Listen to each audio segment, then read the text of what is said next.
ராகங்கள் 16 உருவான வரலாறு நான் பாடும்போது அறிவாயம்மா.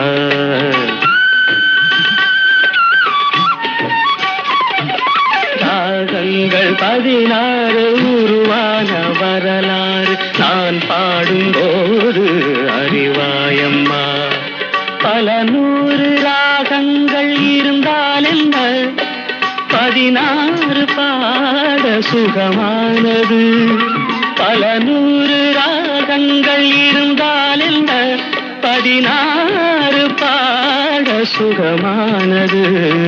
ராகங்கள் 16 உருவான வரலாறு நான் பாடும்போது அறிவாயம்மா.